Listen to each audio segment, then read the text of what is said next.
So welcome everybody to our next session at Fire by Live, and I'm pleased to say that I'm joined by Alfie Hosker, the technical manager at Secured by Design, and we're going to be talking about all things smoke control and safety standards. So Alfie, thank you so much for joining us once again for another Fire by Live. It's always a pleasure to have you. To start, would you be able to just introduce yourself and give us an insight into Secured by Design and the wider PCPI? Thank you, Rebecca. Yeah, I'm Alfie Hosker, as you said, the Secure by Design technical manager. I look after a team of several individuals with our prime responsibility of preventing crime and trying to keep people safe on behalf of the UK Police Service, whether that's from various products, i.e. windows and doors, right through to bomb and ballistic, where we work with partners in government and security services to try and keep people safe, as well as guidance documents and other advice that we can do for people to have a look at and try to implement, as I've said, to keep people safe. We have wider initiatives from the Police Training Academy that looks to train individuals in the field of security and other remits. We have LP Savvy that looks after the nighttime economy, i.e. restaurants, licensed premises, city centres and all that, where people go out for drinks to try and keep them safe. To things such as CSAS and OSAS, where we devolve powers on behalf of police services for organisations to assist various centres, for example, car parking and traffic control, for example, as well as safer parking, i.e. car parks and things like that. So a wide range of initiatives to try and keep the people of the UK safe. Oh, thank you for that. And also, if anybody wants to find out more about Secured by Design and the wider work that PCPI do, you can connect with our exhibitor booth in the exhibitor section of the platform. So, Alfie, we are here to talk about all things smoke control for the fire industry, which obviously is a very huge topic point when it comes to kind of, saving lives, keeping people safe, fire safety, all that you kind of just described there. And we're going to focus particularly on multi-occupancy and kind of flats in terms of that kind of side of the built environment. So could you just explain a little bit about the dangers that smoke actually, provides in terms of a fire? Yeah, in when a fire usually occurs, it's often the smoke, to be fair, that suffocates asphyxiation of the individual in a particular residence before the fire even gets anywhere near them. So that's why the consideration of smoke in a door set, for example, is vastly important because it provides some protection. Yeah, before the fire can get to them, unfortunately, due to the smoke and the other gases, yeah, that's what can cause the fatalities. Definitely. And I know that we actually have another session at Fire by Live on the flow paths in these kind of multi-dwelling units. So if you want to find out more about that side, obviously, please stay tuned. So considering the kind of critical nature of smoke control in preventing asphyxiation, like you said, how do the current installation standards integrate with the broader safety requirements for fire and security? Yeah, I mean, from a police perspective, let's be clear, everything that we do aligns with the with building control, for example, and other sort of regulations. We look from our perspective to stick with the apartment door from our side. We want all performance requirements to be formally certificated on a door set from a secure by design perspective, so it gives us comfort that that particular door gives you some protection from security, fire, and smoke, as we've said, and because it's certificated, there can be no deviation as long as it's installed and maintained correctly. If, for example, it's just tested or there's a report here, a report there, so that enables sort of people that are installing or maybe refurbishing or new builds, for example, to have comfort that that does comply with regulations, assist the responsible person, and they've got a complete package that gives you the defence against golden thread or life critical performance requirements. And I know we're going to touch on the responsible person in just a little bit. But in terms of kind of smoke control, it almost feels like it's the slightly unwanted sibling of fire and security. So can you discuss any gaps or enhancements that are currently being explored to maybe better that installation and maintenance requirement? Yeah, I think if I stick from a police secure by design perspective, when we first started, to all intents and purposes, yes, we were aware of smoke and we met with industry leaders. And let's be clear, not qualified, it's the actual qualified test engineers that we take guidance from who actually know what they're about, and that's how it should be. We just push the requirements.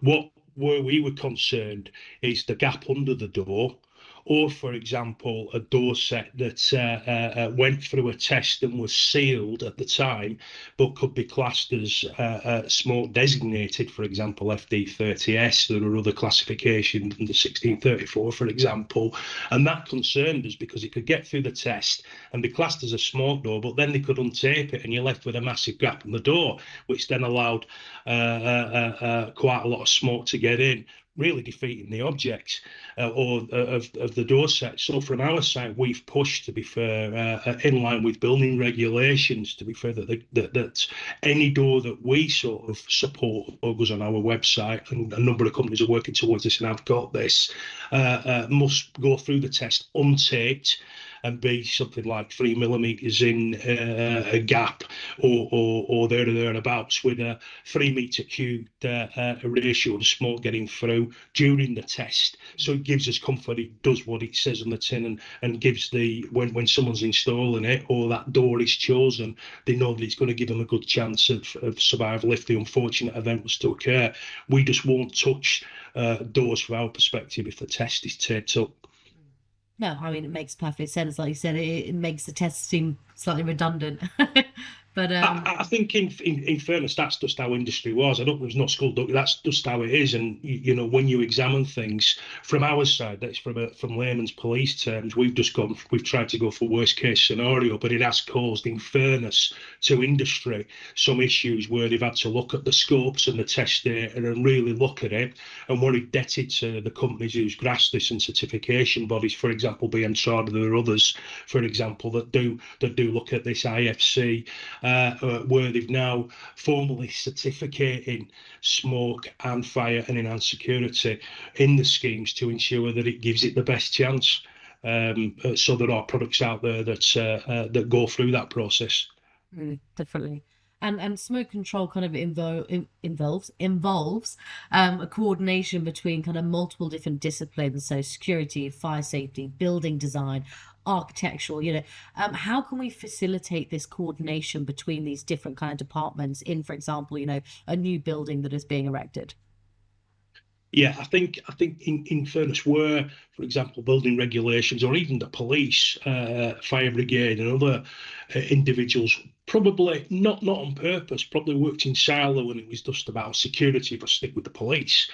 We looked at it and thought it can no longer be like this. So as I said earlier in our talk, we work with specialist individuals in industry and say, look, we need security, we need fire, we need smoke. How do we get there? Working with industry and consulting with them so that we have this. And then going full circle, within our guidance, we point out the requirements at an early stage, whether it's refurbishment or new builds, of the requirements, and work with the relevant partners with the expertise to get this through. It isn't just a police responsibility, it's everyone's working in partnership to try and get it through. You're absolutely right. In days gone by, the beauty with third-party certification, and I do know there are abilities of dust test, and that's fine for people that are qualified in that. But if you get certification, you know that door, all the working parts on it, hardware, are all working in unison, for example, to give you protection against burglary, fire and smoke, because it's all done, all the hardware and component parts have gone through that test, and even the cyclic and use of the door is taken into consideration as well. So you've got a complete package. So it's about working in unison and trying to get a buy-in from industry. No, definitely. And you also mentioned earlier about the importance of kind of certified door sets. So how does the certification process ensure, obviously the effectiveness of systems that we've spoken about, but also are there any challenges that are faced in kind of maintaining this compliance over time? Yeah, there is, because as in fairness to industry, and when you go into certification, it's constantly audited, and if they need to make any amendments, it's very costly for them. We understand that. but that's just how it is. So, for example, all the factory processes are monitored, all the relevant sort of door sets and its hardware are taken into consideration across all three performance requirements, and there are others. We're only touching on that. For example, the actual fit for purpose element of the door set. So it is quite an in-depth process. But the point is, it's got to be. It can't be on the back of a fag packet. And the other thing, just with test reports, that only gives you a snapshot on the day it was done, whereas the certification process is an ongoing process where any changes need to be registered and discussed with the relevant certification body. But that's also key as well, because within the certification, it also explains how it must be installed. So, crux to all this, whether it's test the certification that we only support from a police perspective, the crux of this is it's only as good as how it's installed and maintained. Definitely. And we'll get into the kind of the more specifics of the installation requirements and the maintenance just in a second. But before we get there, obviously we're kind of in event season at the moment, so the industry is kind of brimming with new technology and solutions. Are there any technological innovations or advancements in smoke control systems or door sets that you've seen kind of, in recent years that are kind of changing the landscape of fire safety in residential buildings? I think, in fairness, I'm going out of my expertise in that sort of area. But what would happen, for example, from a police perspective, if it was a new build or a refurbishment, we would work with the relevant responsible person or fire service to ensure that that was right.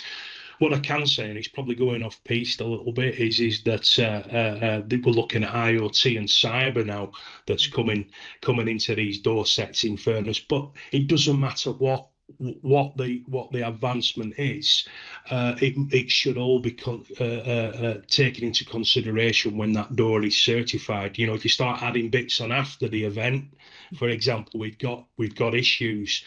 I guess, to be fair, some of the with what we've done and what industry's embraced, I think, in fairness, the door sets that we've got now give people a good chance of protection. So even though I think it's getting industry and the companies who have invested heavily in testing to increase the testing certification, and not just those that are fabricating it, but indebted to the systems companies, for example, Winkhouse, Falcon, Distinction Doors. There are a number of others who sit behind the fabricators and invest heavily in getting the test and data so that people can make doors. It reduces that and gets it out there to ensure that they're fit for purpose and can keep pace with building regulations. So it reduces conflict. So I think I've skirted that because it's a little bit out of my comfort zone. I think No, that's perfectly adequate answer. And then just moving on, obviously, to the recent changes to the Building Safety Act. How do you think the amendments enhance the requirements for installation or maintenance of smoke control systems? Yeah, I think for me it signposts it even more, and I think it is essential. It sort of outlines key responsibilities, yeah, of what that should be. But I find it, to be fair, it's threefold. For me, it should go further. And I know, for example, it says ideally it should be certificated, this, that, and the other. In all fairness, but it's more prevalent now and defined as it used to be. If you go on the government website, you look at responsible person, the Fire Safety Act, it actually defines what this should be. I think it should be clearer, because sometimes when you're going into the Fire Safety Act, in fairness, you've got to go into all sorts of little bits to find out exactly what meets where. And I think in layman's terms, it should be all in one particular document potentially.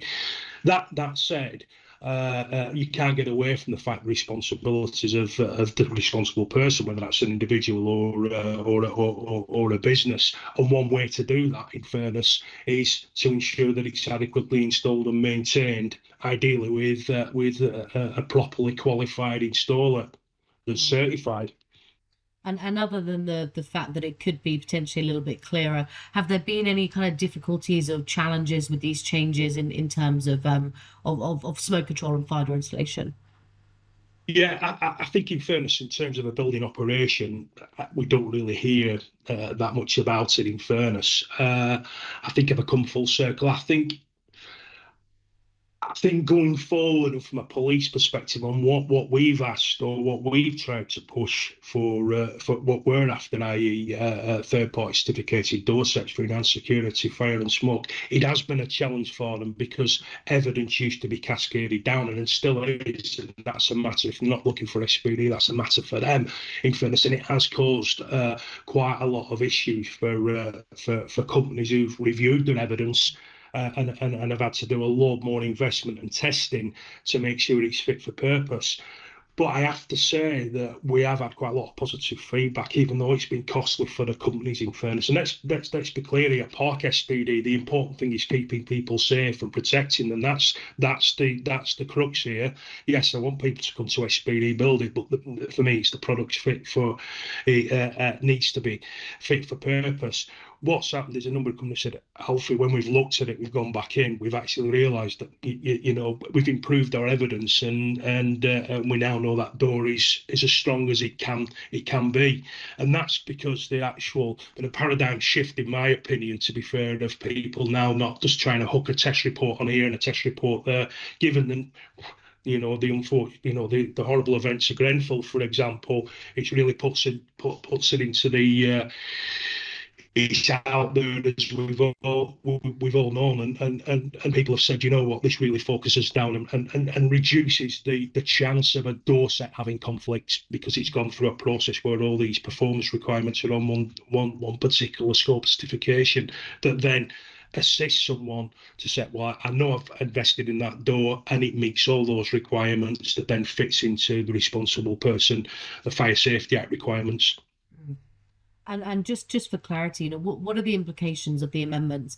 What implications have they had on the kind of building owners, managers, responsible person in terms of compliance and enforcement? Yeah, I think from what I understand is some of the main elements is ensuring that the doors are well maintained and that there's documentation kept, to be fair, in line with certain timeframes. And forgive me, I think it's 6 months, a year, whatever. There's relevant labelling, so it's more defined, in fairness, and signpost people exactly what the responsibilities are, in fairness. So there's no excuse for people not understanding what they need to do. And as I've said, what I said from the police's perspective, we would always say, if it's a refurbishment or a new build or anything, we would look to identify the responsible person and try and work with them to ensure that we met with the requirements.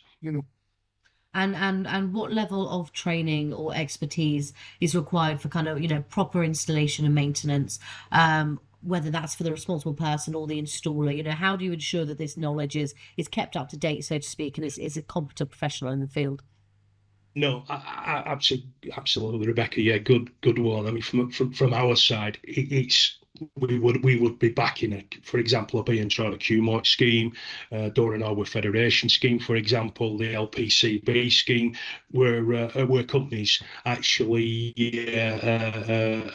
enter certified schemes that actually monitor, test their ability to be able to either maintain, install the door in the first place, maintain the door in the first place, i.e. refurbish it, make sure it's correct. That's essential, and that's one way of ensuring that there is some competence there. And on a piece of paper you can always, but at least it gives you checks and balances, and from our side, that's what we would support.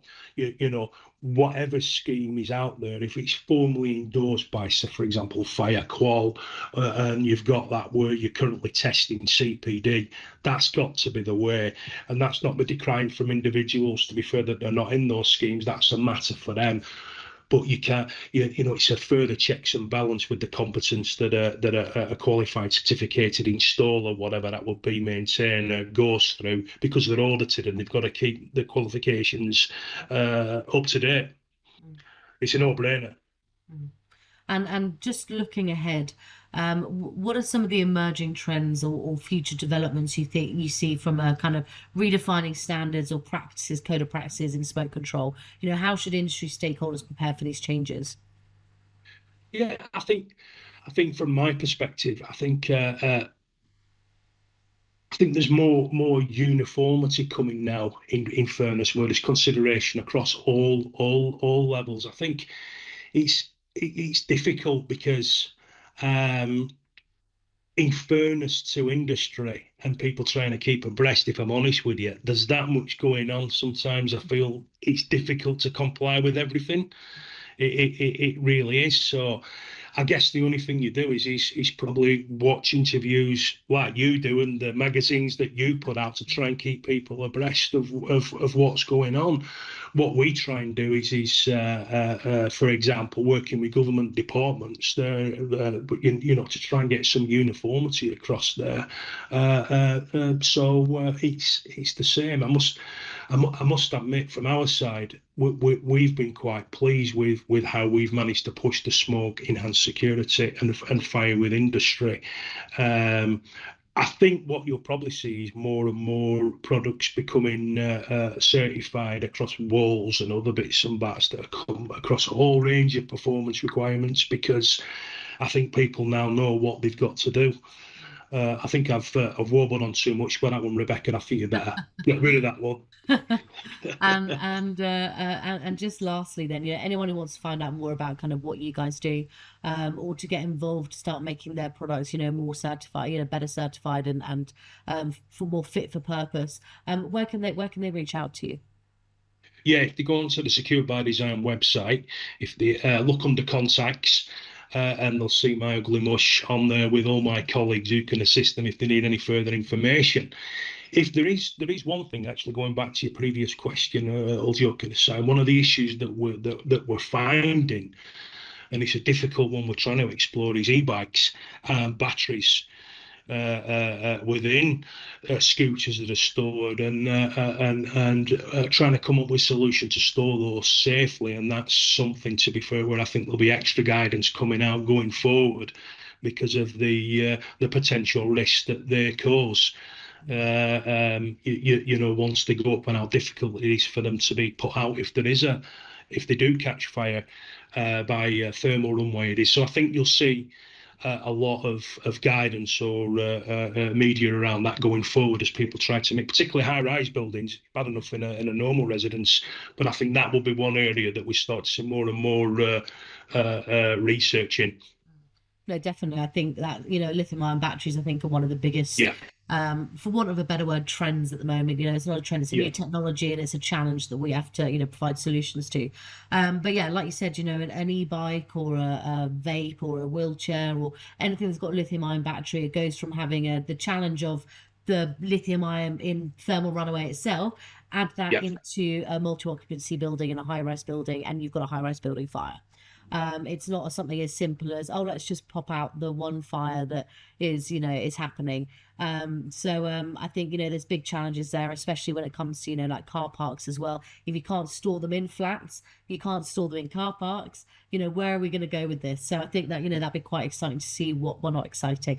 I hate using that word when it's talking about, fires and life safety, but it'd be interesting to see where that comes. It'll be interesting to see the solutions coming out in terms of firefighters and people actually, fire safety, actually preventing those kind of fires or putting them out. Like you said, that it's a huge challenge at the moment, but it's a new technology that's out that we can't actually prevent. So if we can put in standards and code of practice around how we dispose of these batteries or house these batteries or store them, then in the meantime, then that's fantastic. Definitely that was a great point to raise. So thank you, Alfie. Right, we are at the end of our interview, but thank you so much for your time. I really appreciate it, as per usual. If anybody has any further questions, please reach out to Alfie directly, or at Secure by Design website, or on our exhibitor booth page. Thank you. Thank you.